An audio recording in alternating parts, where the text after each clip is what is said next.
Update చేయాలంటే భయం అవుతుంది భయ్య. OnePlus 12 తీసుకునే వాళ్ళు జాగ్రత్త. ఈ వీడియో మొత్తం చూడండి. 10 days బ్యాక్ నేను చేసిన రివ్యూలో ఫోన్ బాగుందని చెప్పాను. దానికి చాలామంది కామెంట్స్లో నన్ను వేసుకున్నారు. స్పాన్సర్డ్ వీడియో అనుకున్నారు పాపం. అయితే నిన్ననే మా ఫ్రెండ్ ఇంకో OnePlus 12 తీసుకున్నాడు. ఈరోజు మార్నింగ్ చూస్తే ఇంకో స్క్రీన్ ఇట్లా డిస్కో డ్యాన్స్లో ఆడుతుంది.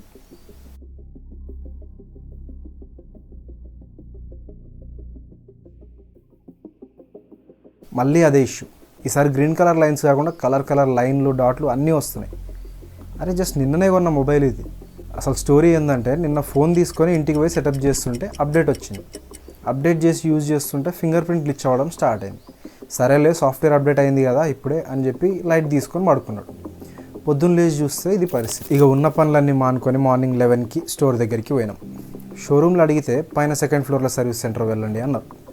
అక్కడ టోకెన్ ఇచ్చి 15 to 20 minutes వెయిట్ చేయించారు. ఆ తర్వాత పిలిస్తే వెళ్ళి వాళ్ళకి మొబైల్ చూపిస్తే వాళ్ళ మేనేజర్ దగ్గరికి మొబైల్ తీసుకెళ్ళి చూపించారు. 2 to 3 days వెయిట్ చేయండి రిప్లేస్మెంట్ ఇస్తాము అని చెప్పి అక్నాలెడ్జ్మెంట్ సైన్ చేయించుకున్నాం.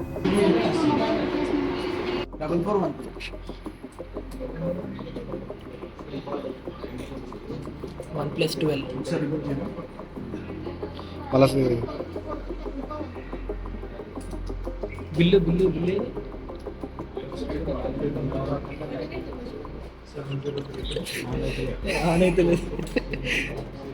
నైస్.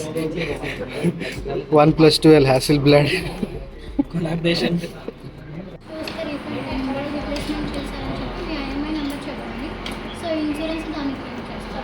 అంటే ఇప్పుడు మనం 70,000 పెట్టి ఫోన్ తీసుకొని ఆ ఫోన్ నెక్స్ట్ డేనే బిస్కెట్ అయితే మళ్ళీ 2 to 3 days వెయిట్ చేసి మనమే వచ్చి మళ్ళీ మొబైల్ తీసుకోవాలంట. OnePlus 8, 9, 10 సిరీస్లో already green, pink, white lines అని ఎన్నో ఇష్యూస్ ఉన్నాయి. 11 సిరీస్లో మాత్రం ఇట్లాంటి కంప్లైంట్స్ ఏం కనిపించాలి నాకు ఇప్పటిదాకా. కానీ మళ్ళీ ఇప్పుడు 12 సిరీస్లో అది కూడా కొత్త ఫోన్ నెక్స్ట్ డేనే ఇట్లయితే రిడిక్యులస్ కదా.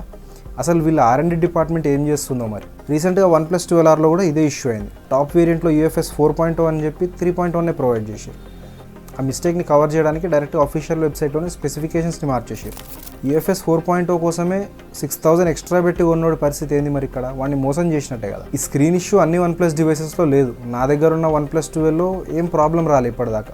ఏమో ఫ్యూచర్లో వస్తుందేమో. అప్డేట్ చేయాలంటే భయం అవుతుంది. ఇది జరిగింది. సో ఎవరైనా OnePlus కొనాలి అని ప్లాన్ చేస్తుంటే జాగ్రత్త. ఇక మీ లక్. నేనైతే ఇష్యూ తర్వాత కొనండి అని రికమెండ్ చేయను. అయినా సరే కొంటా అనుకుంటే ఫుల్ రివ్యూ ఇక్కడ ఉంది. అదొద్దు బడ్జెట్లో వేరే మొబైల్ కావాలి అనుకుంటే ఈ వీడియో చూడండి.